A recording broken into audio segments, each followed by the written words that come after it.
매일 아침을 뉴스로 깨웁니다. 신율의 출발 새아침.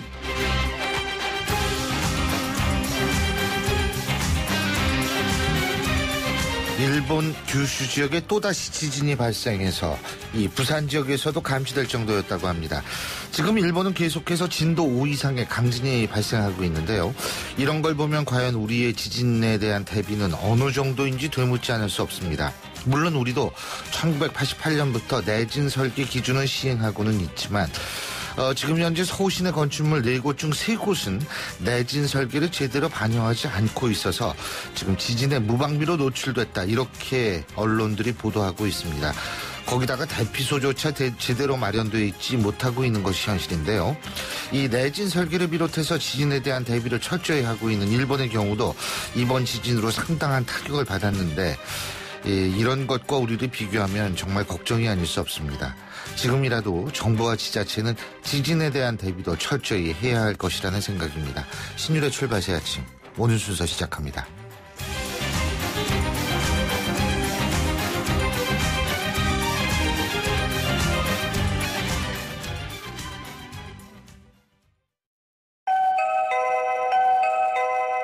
늘 반가운 소리로 우리를 맞이하는 코맥스. 이젠 코맥스 홈 IoT로 언제 어디서나 편리하고 안전한 우리 집을 만날 수 있습니다. 삶의 가치와 행복을 만드는 기업 코맥스. 골목골목에 멋을 더하는 100년 넘은 유럽의 아파트들. 우린 언제까지 고풍스럽다고 부러워해야만 할까요? 좋은 집은 시간을 이겨야 한다. 시간을 이기는 아파트 금강 펜트리움, 금강주택. 안녕하세요. 블랙야크의 새 얼굴 이진욱입니다. 이번 주도 등산 계획 있으시죠? 저도 산 참 좋아하는데요. 이번에 산을 즐기는 새로운 법을 알게 됐어요. 대한민국의 보물 같은 명산을 블랙야크와 함께. 등산이 더 즐거워지는 방법. 블랙야크 명산 100 프로젝트. 세상은 문 밖에 있다. 블랙야크. UHD 시대란다. 4K로 사. 아니야. 크게 봐야지, 크게. 대화면으로 해, 대화면. 아니지. 잘 빠진 커브드로. 박성웅 씨, 직접 보고 결정하세요. 롯데 하이마트 TV 대전. 언제라고? 4월 1일부터 28일까지. 자세한 사항은 매장에 문의하세요. 가자! 스마트한 선택, 하이마트. LG G5가 변신하는 이유 알아? 피아노 플라이 하이파이 플러스 사운드로 생생하게 들으려고, 135도 광각 듀얼 카메라로 사람보다 넓게 보려고, 캠 플러스로 DSLR처럼 찍으려고. 아니, 그냥 즐겁게 돌려고. 스마트폰의 즐거운 변신. LG G5 and Friends. 벌써 458만 개. 이치, 왜 찾는 걸까요? 이치는 약이죠. 먹지 않는 잇몸약. 부은 잇몸이 싹. 많은 분들이 찾는 이유가 있겠죠. 이치는 아픈 잇몸을 직접 치료합니다. 닦으면서 치료하는 잇몸약, 이치. 부채표 동아약품. 예, 지금까지 들어온 뉴스 정리해 보겠습니다. 오늘도 백병주 시사평론가 스튜디오에 모셨습니다. 어서 오십시오. 안녕하십니까. 예, 그냥 총선 복귀를 아직도 사방에서 하고 있어요. 근데 맞습니다.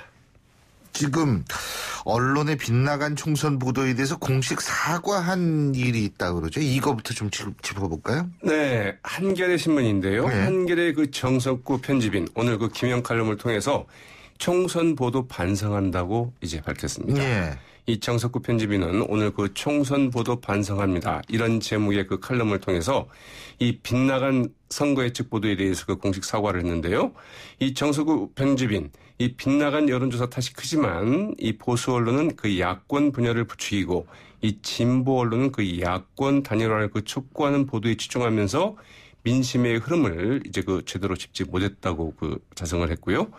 또 양당 체제에 익숙해 제3당의 출연 가능성을 크게 주목하지 않은 것도 실책이라고 이제 토로했습니다. 예. 이와 함께 호남 민심도 제대로 읽어내지 못했다고 이제 자성하기도 했습니다. 예.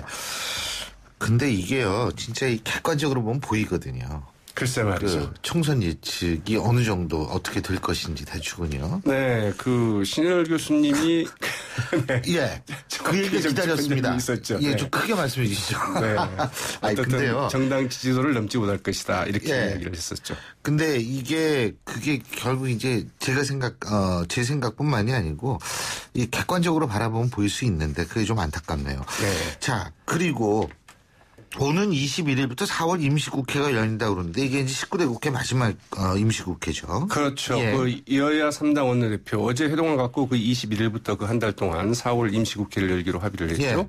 이 두 차례 본회의를 열고 그 밀린 법안을 이제 처리하기로 했는데요. 그러나 그 우선 처리 법안과 그 주요 쟁점 처리 법안에 대한 그 여야의 그 입장 차이가 크고 또 그 현역 의원 가운데 그 절반 가까이가 불발이 된 상태이지 않겠습니까? 예. 따라서 그 주요 법안의 처리 쉽지 않을 것으로 예상되고 있는데요. 일단은 그 무쟁점 법안 처리에 원칙적인 이제 합의를 본 상태이죠. 예. 이에 따라서 그 국회 법제사법위원회 그 계류 중인 국가보훈처 발의 그 11개 법안과 이 정의와 국회의장의 그 당부안, 국회 미래연구원법 등이 이제 우선 처리 대상이 될 것으로 예상되고 있습니다. 그렇군요. 여야 이 뒤바뀐 위상이 확실하게 드러났다 그러는데 말이에요. 네, 그 20대 국회에서 그 캐스팅 보트를 쥐게 된 그 국민의당 유상을 여실히 그 확인할 수 있는 자리이기도 했는데요. 이제 그 누가 먼저 발언할 것인가를 두고 새누리당의 그 원윤철 원내대표와 그 더불어민주당의 그 이정걸 원내대표가 이 서로 그 사이좋게 이제 순서를 서로 양보를 했는데 결국에는 그 국민의당 그 주승용 원내대표가 이제 가장 먼저 발언 순서를 얻게 됐죠. 예.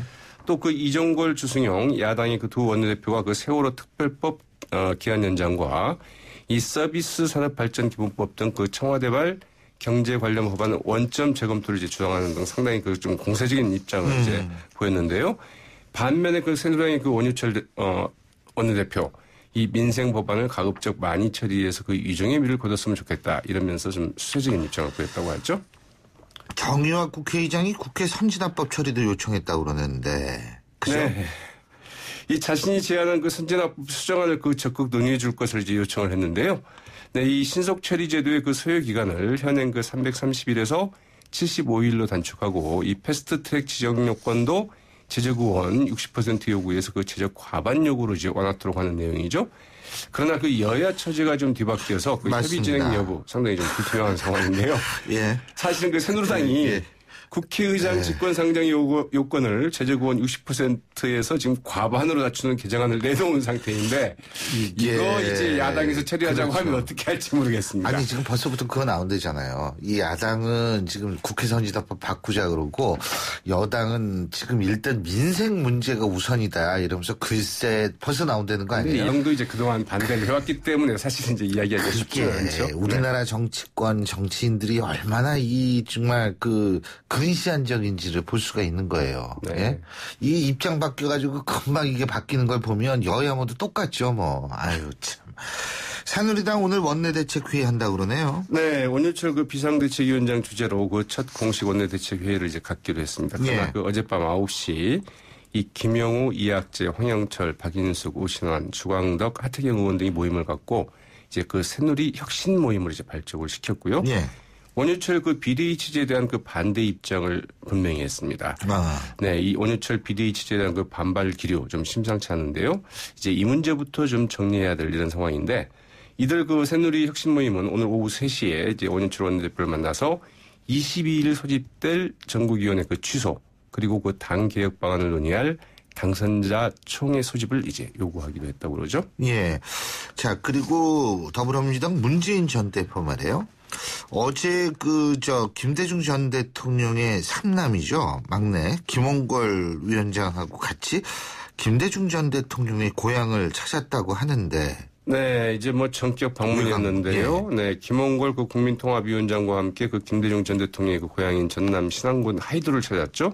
이 김 전 대통령이 그 생가등을 이제 방문을 했는데 이 4.13 총선 때 그 두 차례 호남을 찾은 지 그 일주일 만입니다. 이제 그 김 대표 측에서는 김홍걸 위원장과 함께 호남 투어를 할 때 예. 그때 이제 가기로 약속했던 바다 이렇게 얘기를 하고 있는데요. 예. 어쨌든 이 호남 민심 살피기에 그 나선 것이라는 풀이와 함께 문재인 전 대표가 그 자신의 그 거취를 좀 표명하려는 것 아니냐 이런 관측이 엇갈리고 있는데요. 네, 좀 두고 봐야 될 것 같죠.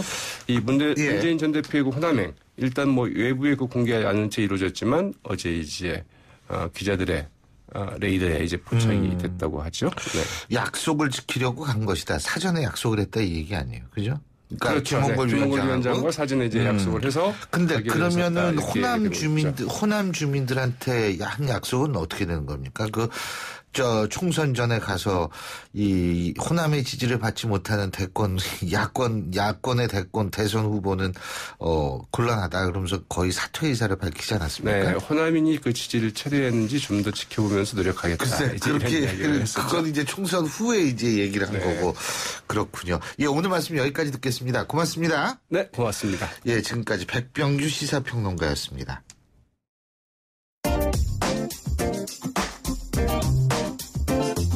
여러분이 지금 듣고 계신 주파수는 FM 94.5MHz입니다. YTN 뉴스 FM.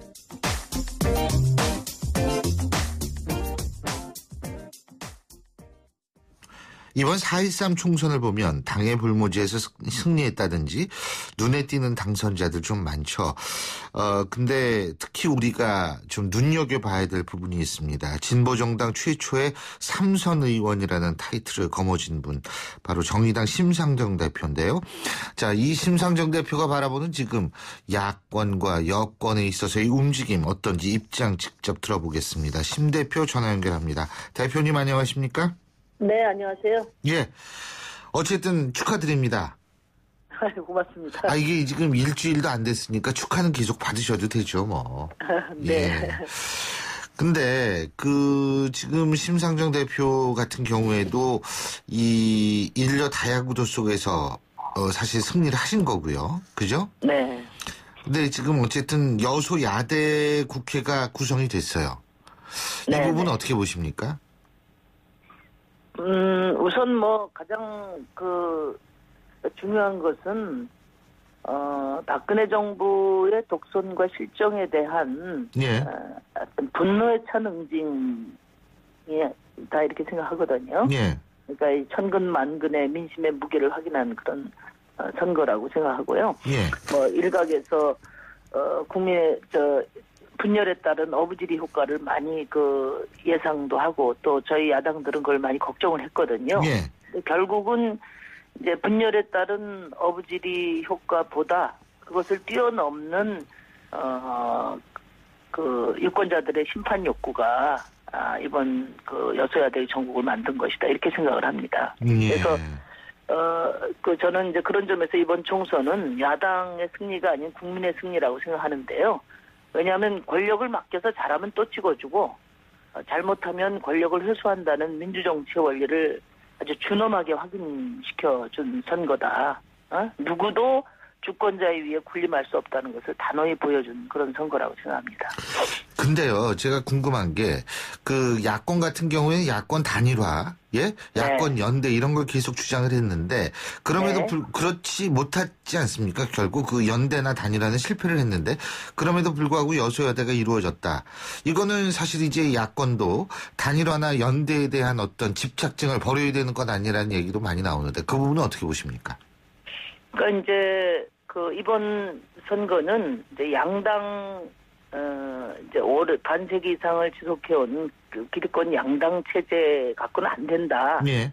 이런 결론을 내신 거라고 저는 보고요. 그런 국민들의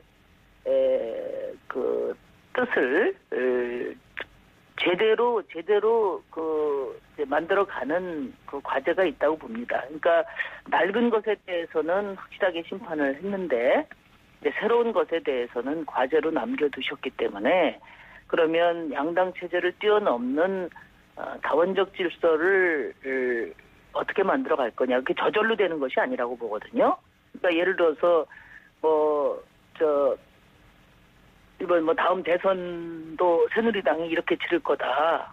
이런 가정은 비현실적이라고 봐요.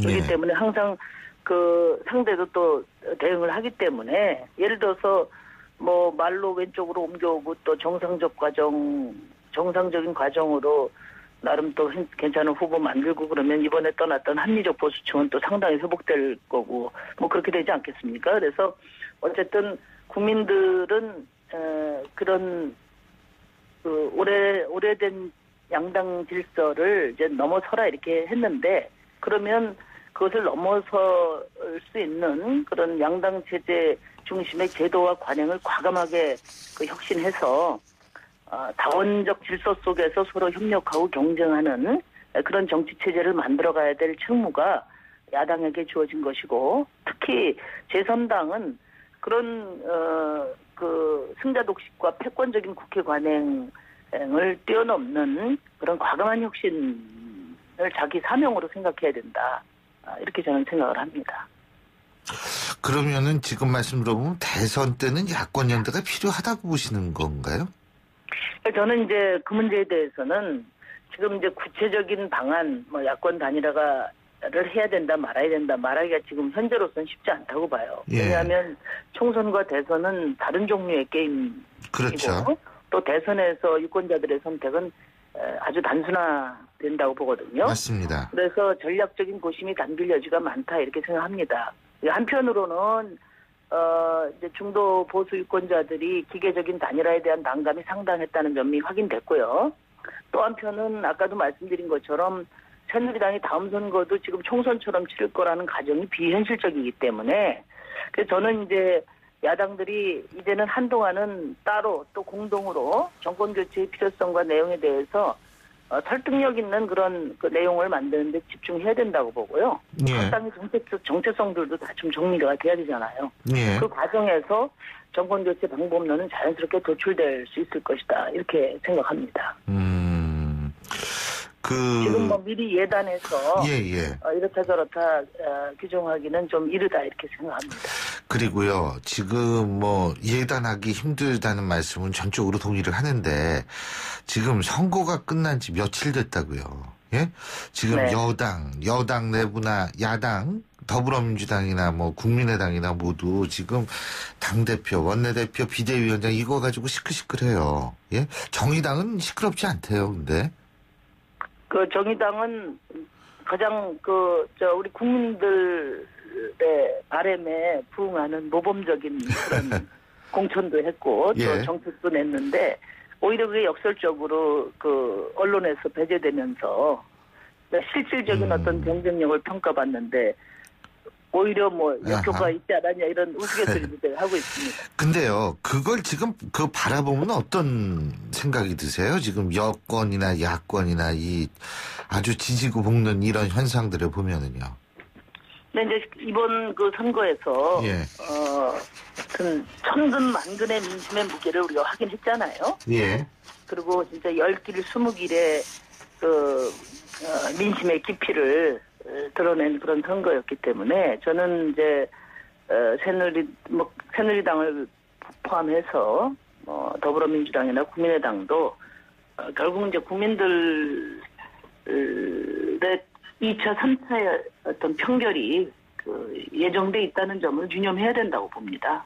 1차, 3차 평결이 뭘까요? 특히 이제 이번 선거에서 더불어민주당이 잘해서 제1당을 만들어준 게 아니라는 것은 누구나 다 공감하고 있는 거 아니겠어요?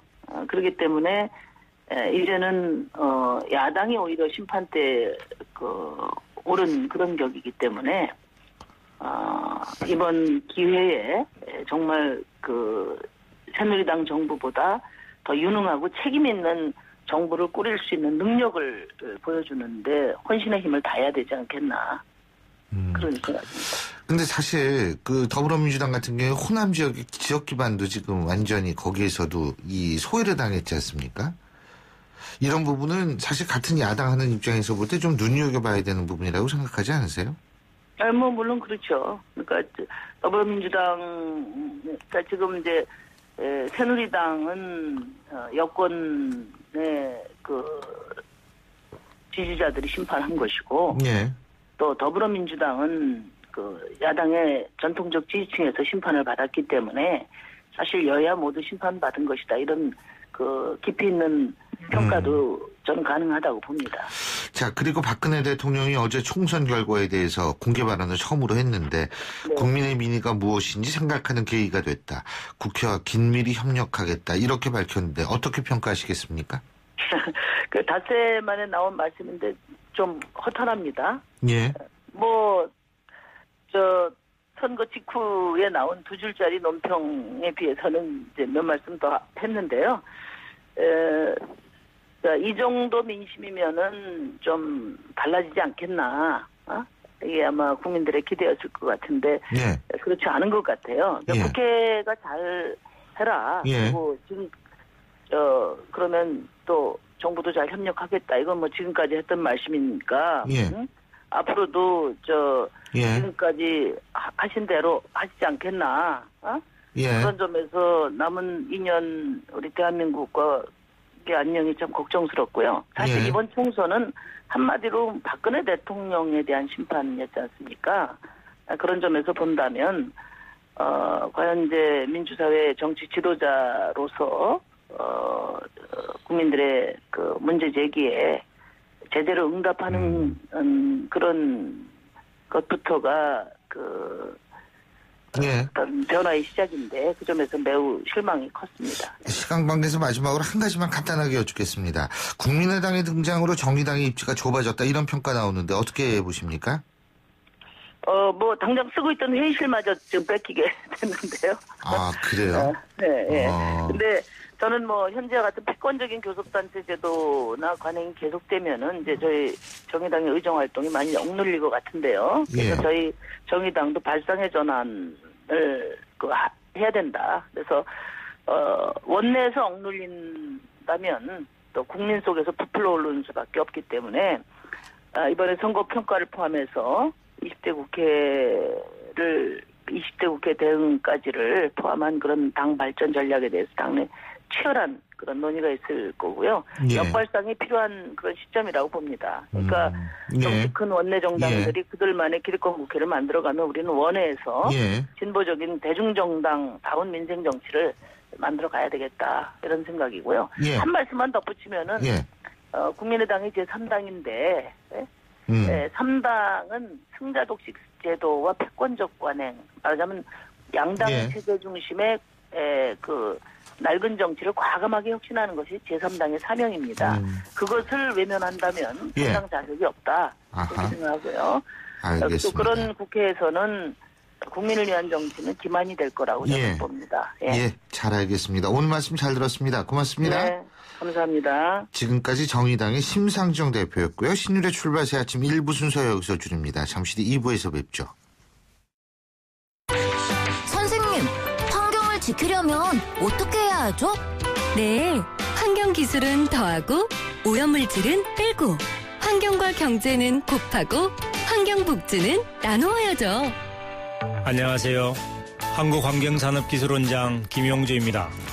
제2기술원은 환경을 보존하고 경제도 발전시키기 위해 환경기술 개발과 환경산업 육성에 최선의 노력을 다하겠습니다. 환경사랑, 국민과 함께 새롭게 실천합니다. 한국환경산업기술원 록비드 면역은 높아도 안 돼요. 면역은 낮아도 안 돼요. 녹용 추출 성분 록비드 록비드 본 제품은 건강기능식품 광고입니다. 소통의 아침을 여는 공정한 목소리. 신율의 출발 새아침. 신율의 출발 새 아침 2부 순서 먼저 광고부터 들으시죠. 상암 DMC 가재울 뉴타운 옆이네.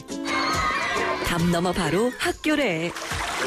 단지는 실개천, 어머 수영장까지? 여기가 어디야? 들리세요? 1611세대 대단지 DMC 2차 아이파크 1670-1350 현대산업개발. 베이스 노루코 면도기 도루코 베이스 면도기 베이스 안전하고 부드러운 대한민국 면도기.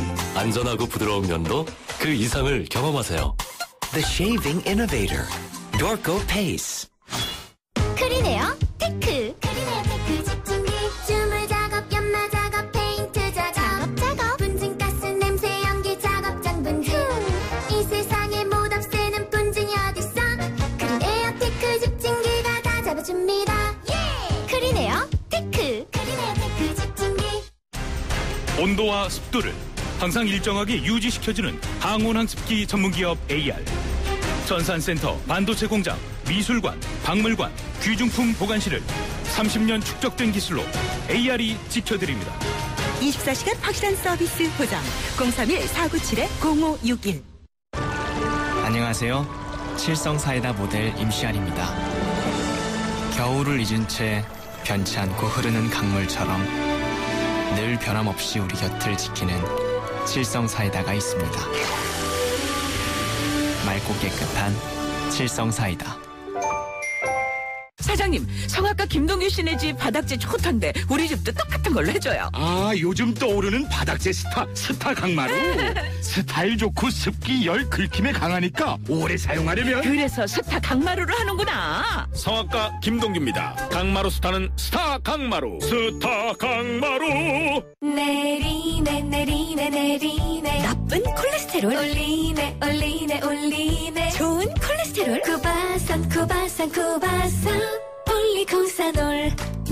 레인보우 폴리코사놀은 높은 혈중 콜레스테롤 수치 개선에 도움이 되는 건강기능식품입니다. 레인보우 이샵에서 구입하세요. 기분이 깨끗할 수 평창수 맑고 깨끗 마음이 촉촉할 수 평창수 촉촉 좋아 생기가 발랄할 수 평창수 생기 팡팡 연아와 함께 마셔요. 나에게 좋을 수 강원 평창수.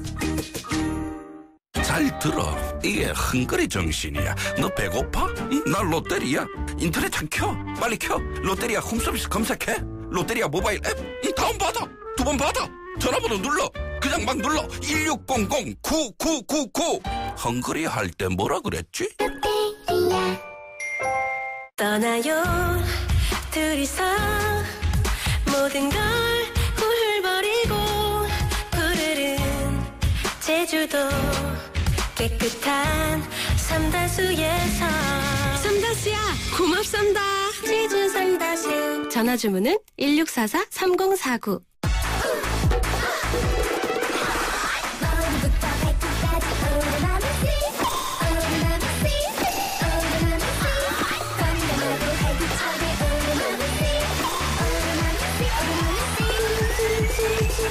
생기발랄 탄산 드링크 오로라민 씨. 완벽하게 새로워진 렉서스 RX 출시. 여유로운 안정감 속에 거침없는 파워, 넘치는 카리스마 속에 정교한 디테일. 발견하라, 감동하라. Radiant Crossover New Generation RX. 모든 순간이 감동이다. Lexus. 국제도시 청라의 스트리트몰 지젤 M. 프리미엄 복합문화몰 M으로 만나다. 지젤 M. 자유경제구 변상권과 차원이 다른 특급 스트리트몰. 지젤 M과 꿈꾸는 청라의 미래가치. 비교할수록 따져볼수록 선명해진다. 상가 분양문의 032-561-9700. 지젤 M 청라. 예, 7시 40분 16초 지나고 있는데요. 자, 오늘 아침 교통 상황 알아보죠. 박화영 캐스터. 네, 신율의 출발 새 아침 교통정보입니다. 곳곳으로 교통량도 늘고 있지만 돌발 상황이 발생해서 좀 안타까운데요. 동부간선도로 위로 정체가 극심한 이유는 사고 때문에 그렇습니다. 상계교와 노원교 사이 2차로에 사고가 발생해서 뒤쪽으로 많이 혼잡합니다. 녹천교 이전부터 상계교까지 답답하고요. 도심 쪽으로는 창동교에서 월계 1교, 중단교에서 성동분기점까지 더디게 통과합니다. 통일로 따라 구파발 쪽으로는 독립문 사거리와 국립공원 사이 2차로에서도 사고 발생해서 더디게 통과하고요. 끝으로 올림픽대로 하남 쪽으로는 염창나들목 부근 3차로에 화물차와 승용차가 부딪혔습니다. 신율의 출발새 아침 교통정보였습니다. 신율의 출발새 아침. 4.13 총선 결과 원내 제1당으로 자리 잡은 더불어민주당이요. 김종인 대표를 필두로 제2기 비대위를 새롭게 꾸렸죠. 이것을 두고 비노계, 비주류 인사로 구성됐다. 김종인 친정체제를 구축했다. 뭐 이런 얘기들이 나오고 있는데요. 자, 지금 더불어민주당도 새누리당 못지않게 만만치 않게 당내가 복잡합니다. 자, 이런 부분에 대해서 얘기 직접 들어보겠습니다. 더불어민주당 2기 비대위원으로 선임된 양승조 의원 전화 연결합니다. 안녕하십니까? 네, 안녕하십니까? 예, 일단 축하드립니다. 예, 고맙습니다. 아니, 선거에서 전 선거를 안 치러봐서 모르겠는데 당선되면 굉장히 기분 좋을 것 같더라고요. 예. 예. 그렇습니다. 자, 예, 그럼요. 근데 어제 이제 비대위원으로 이제 선임이 되셨는데요. 그죠? 네네. 자, 이 호남이 문제예요, 지금. 호남에서 전패했죠? 그죠? 그렇습니다. 거의 전패나 마찬가지죠. 완패죠. 뭐. 예, 예. 예. 완패인데, 자, 어제 문재인 전 대표가 김홍걸 씨하고 같이 김대중 전 대통령 상가를 방문을 했습니다. 네네. 네. 왜 간 겁니까? 왜 갔다고 보십니까? 그래서 여러 가지 의미가 있겠고요. 예. 네, 최소한 더불어민주당이 우리 김대중 대통령의 정신을 계승하다 이런 의미가 담겼다고 보여지고요. 예. 또 더불어서 우리 그 호남의 지지층 복원 이 문제도 함께 의미가 담겼지 않을까 이런 생각이 드는데요. 네. 근데 사실은 호남 분들의 입장에서는 예? 네네. 문재인 전 대표가 2번씩이나 광주를 방문해서 네네. 호남의 지지를 받지 못하는 야권 대선 후보는 의미가 없다. 예? 네네. 그러면서 대선 후보 사퇴할 뜻도 밝히고 정계 은퇴할 뜻도 밝힌 것으로 지금 보도가 됐지 않습니까? 네네네. 그런데 지금 거기에 대해서는 아무 말도 안 하고 갑자기 하이돌 가서 이 호남의 채찍질을 달게 받겠다. 뭐 이렇게 얘기를 하니까 호남 사람들 입장에서 볼 때는 그럼 우리는 뭐였지? 라는 생각이 들 수 있지 않을까요? 그래서 문재인 전 대표님 후보님이시죠. 그 입장에서 저희가 뭐 이렇게 저렇게 얘기하는 건 적절하지 않다고 보여지고요. 근데 그분에 대한 문제가 호남에 대한 지지와 직결되는 거 아닌가요? 그럴 수도 있습니다만 100% 직결된다고 연결되는 것도 약간 무리일 것 같아요. 예. 예, 사실 이제 문재인 전 대표가 현재 뭐 대선 후보도 아니고 어떤 당 대표를 맡고 있는 건 아니잖아요. 예. 예, 다만 잠재적 대선 후보라는 건 틀림없습니다만 현재 대선 후보가 아닌 상태고 일정한 당직을 맡지 않는데 사실 사퇴할 만한 그런 당직 내지 어떤 대표성을 가진 직책은 없는 거죠. 그런데 본인이 얘기를 했으니까 이제. 네네네. 아마도 이제 호남에서의 지지가 복원되고 호남의 지지가 없다면 어떤 그 정계 은퇴 내지 대선으로 출발하지 않겠다는 말씀을 하시는데요. 아마 그 몫은 문재인 후보님, 문재인 대표님 몫이 아닌가 생각이 들고요. 예, 다만 더불어민주당은 이번 총선에 들어간 민의를 어떻게 담아내느냐, 그걸 어떻게 겸허히 수용하고 앞으로 어떤 방향으로 할 것인가, 그게 제 1차적 과제가 된다고 생각합니다. 광주 전남 지역에서 이번 총선에서 유일하게 살아남은 이계호 비대위원도 이런 얘기를 했습니다. 네네. 호남 참패는 문재인 전 대표가 책임져야 한다. 지지받지 못했으니 약속 지켜야 한다. 그죠? 이계호 의원님이 그 나름대로 호남 민심을 전달했다고 보여지긴 하는데요. 네. 아마 그 이계호 의원님이 현장의 분위기와 호남 민의를 파악해서 한 것이라고 말씀드리는데 이제 비대위원 입장에서는 말씀드린 대로 제가 이제 개인적인 의원이 아니고 비대위원이기 때문에 어떤 문재인 전 대표님의 거취에 대해서 직접적으로 얘기하는 거는 아주 적절치 않다라는 생각이 드는데요. 예. 자, 그러면 거꾸로 이제 김종인 대표에 대해서 제가 좀 여쭤보겠습니다. 네네네. 지금 정청래 의원 같은 경우엔 김종인 대표에 대해서 뭐 김종인 대표가 없었으면 과반을 획득할 수 있었다라든지 아니면은 호남 패배의 책임이 김종인 대표가 져야 한다든지 이런 얘기 그리고 이제 셀프 당대표 이게 소위 말해서 이제 당대표 추대론에 대해서 이제 부정적인 입장을 밝혔는데 이런 당내 움직임에 대해서는 어떻게 생각하십니까? 정청래 의원님뿐만 아니라 어느 분도 우리가 정당 민주주의 정당에서는 어떤 의견도 개진할 수 있다고 보여집니다. 예. 다만요 공천 과정에서 특히 저는 그 비례대표가 선정 과정에서 매끄럽지 못한 건 틀림없는 사실이고요. 다만 인전 그 김종인 대표가 아니었다면 우리가 과반수도 얻을 수 있었다라는 거에는 100% 이게 동의하기는 어려운 거거든요. 실제로 총선 결과가 호남에서 완패를 했지만 서울과 경기, 인천 등 수도권에서의 어떤 승리는 틀림없는 거거든요. 예. 그 나름대로 공로가 있는 겁니다. 사실 예. 그 김종인 대표 체제가 들어오기 전에는 이 당이 굉장히 어려운 상황이었어요. 지금 심각하게 말씀드리면 어떤 난파 위기 아니었습니까? 지지율이라든가 어떤 상황을 봐도 굉장히 참패가 예상됐었는데 나름대로 김종인 체제가 들어서면서 이런 상황에서 호남에서의 완패는 했지만 나름대로 서울이나 경기, 인천, 수도권에서 승리하고 이 충청도 같은 경우도 상당한 승리거든요. 이런 승리를 한 거에 대해서 우리 과소평가해서는 절대 안 된다.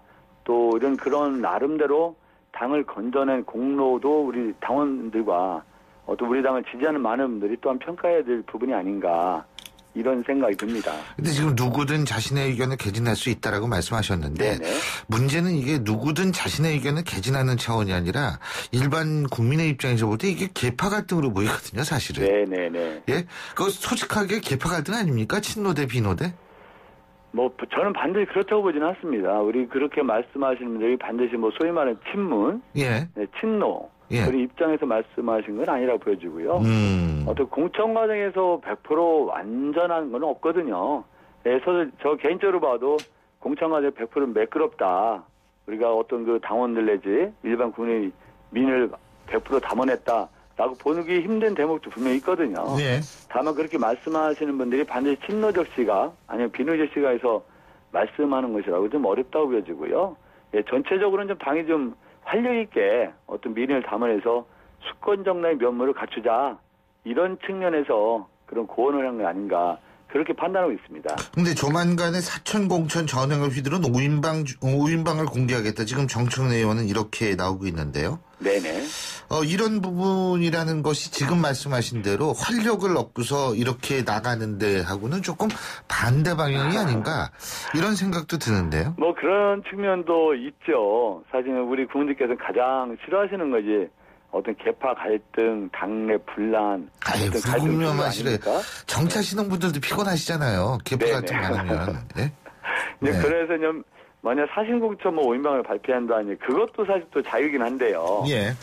우리가 당내 공천 과정이 매끄럽지 못한 것하고요. 예. 사심 공천이라는 것은 직결된다고 보지는 않습니다. 저는 개인적으로. 예. 예를 들어서 어떤 김종인 대표라든가 홍창성 그 공천관리위원장께서 어떤 특정 계파적 시각에서 타격파를 갖다 배제하고 타격파에 갖다 심각한 타격을 입히자 이런 차원에서 공천을 했다고 보여지지 않고요.